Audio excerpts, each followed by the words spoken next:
Life lesson for democratic government. So yesterday I have started about one of the example what happened in South Africa. The Maya's mother was telling a story to Maya, and by seeing of the article what happened to the hectare they were learning. So children, in a South Africa, whites were living in the best place and worst place, and also the along with the blacks, other colored people also were living. Again, what happened to the hectare? And let us continue in the today's lesson.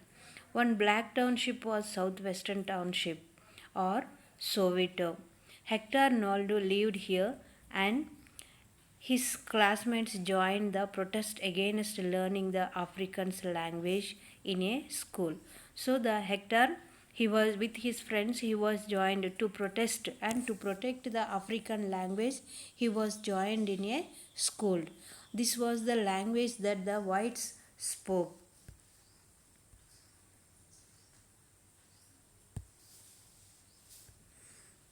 The Hector and other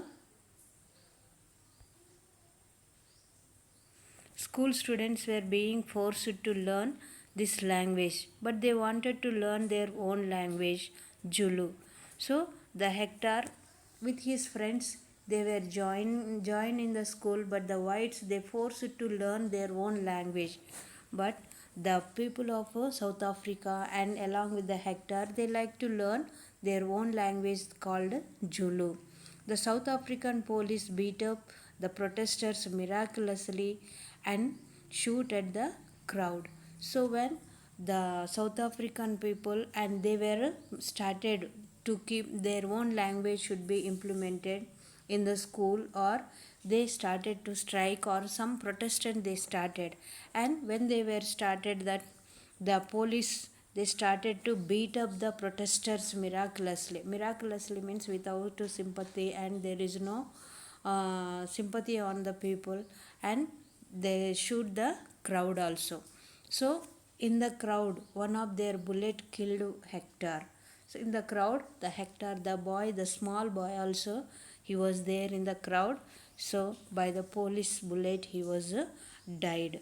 This incident was happened on 30th of April in 1976.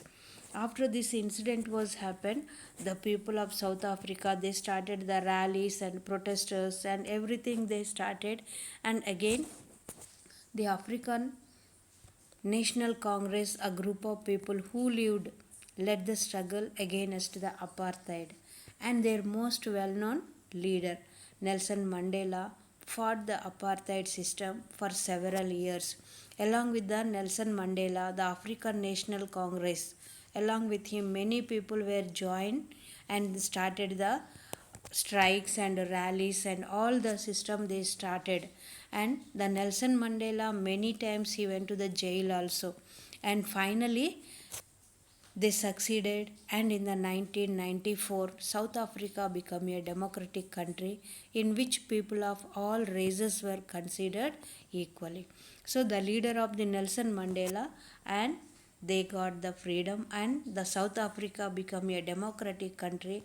So the all people, all races of the people treated equally in the democratic country. So children, here what were the Hector and his classmates protesting about? Just in the story you have to understand, and here the five numbers they have given, and list 5 in which the non-whites were discriminated against. The non-whites and black people or colored people where they were discriminated, just you have to write with a pencil in the textbook only how they struggled and how they treated unequally, where they discriminated, you have to write the sentences also. And do you think it is important for all persons to be treated equally, and why? So children, in a democratic government all are treating equally only, so it is important also to treat all the people equally. Let us now try to understand what a democratic government means to all of us.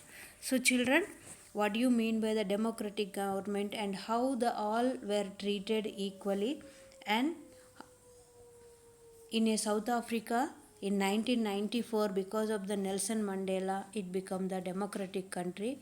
And what are the rules are there, how the elections were taken place. Let us continue in the tomorrow's class.